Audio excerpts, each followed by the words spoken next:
जय श्री बाबा।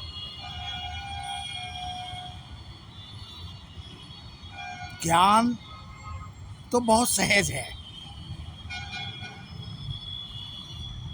उसको सुनाने में या सुनने में ज़्यादा समय नहीं लगता, लेकिन उसको धारण करने में या योग याद के अभ्यास में जीवन निकल जाता है। भक्ति का शास्त्र है गीता, कहते भी हैं सर्वशास्त्र शिरोमणि, लेकिन इसमें श्री कृष्ण का नाम डालकर परम पिता शिव पिता को भूल गए।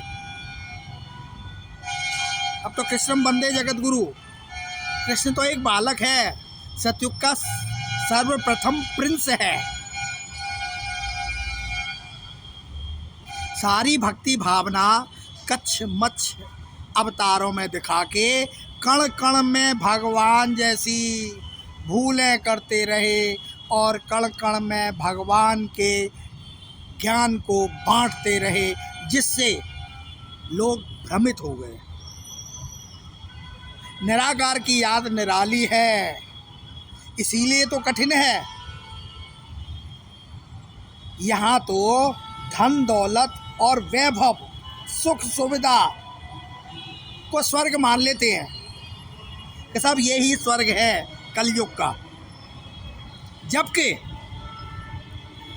स्वर्ग है ही नई दुनिया। योग बल की भी कमाल है। कर्मेंद्रिय कंट्रोल में आ जाती हैं,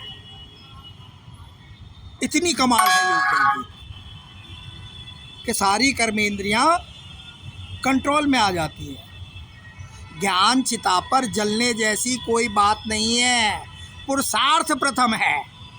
संपूर्ण भारत अहिंसक था, किसी पर कब्जा करता हुआ नहीं डोला, जैसे आज के देश करते हैं कि कभी किसी पे कब्जा किया, कभी किसी से फाइटिंग की।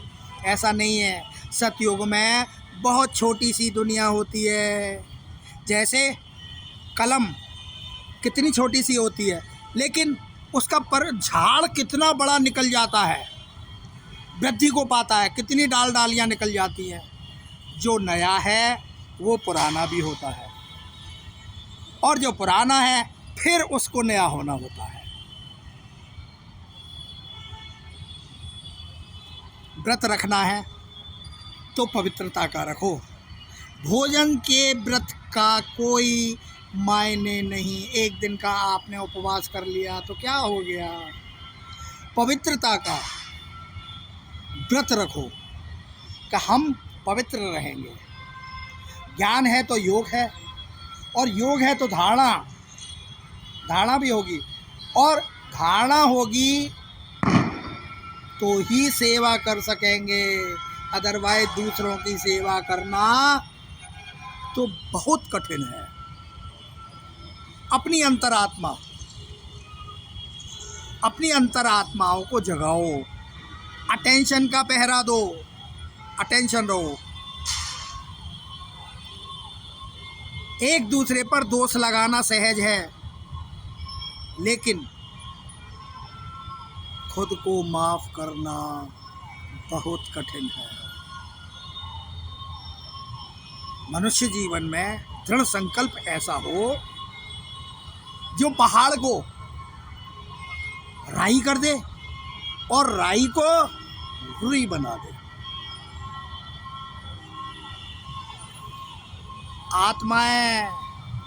आत्माएं यहाँ की निवासी नहीं हैं, वो तो शांति धाम की रहवासी हैं।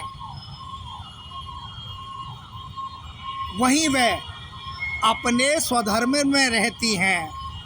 यहाँ तो आत्माओं को मनुष्य भूल चुका है। यदि आत्मा को याद करे तो वह आत्मा अपने स्वधर्म में रहना चालू कर दे और मनुष्य की विकृति ना हो। पवित्रता बहुत ज़रूरी है।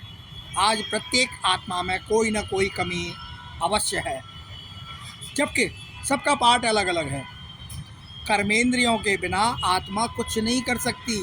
शरीर का आधार लेना ही पड़ता है आत्मा को, तभी वो कुछ कर पाती है, अदरवाइज कुछ नहीं कर पाती। आत्मा अकेली कुछ नहीं कर सकती। आत्मा बहुत प्रबल है, बहुत प्रबल होती है, लेकिन देह भान में इंसान उस आत्मा को भूल जाता है और जिस आत्मा को देह नहीं मिल पाता या बिना देह की आत्मा जो होती है वो भी बहुत खतरनाक होती हैं। वो कभी भी किसी के ऊपर आ जाती हैं। जैसे हम कहते हैं ना कि उस पर भूत आ गया, उस पर प्रेत आ गया, उस पर उसकी आत्मा आ गई, वो धमगज्जर मचा रहा है, वो नाटक कर रहा है, वो डांस कर रहा है।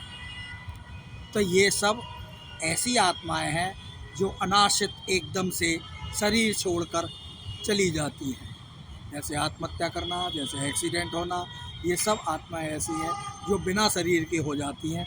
तो ये बहुत प्रबल हो जाती हैं और अपनी प्रबलता को मजबूत करने के लिए ऐसी आत्माओं को और पकड़ती हैं।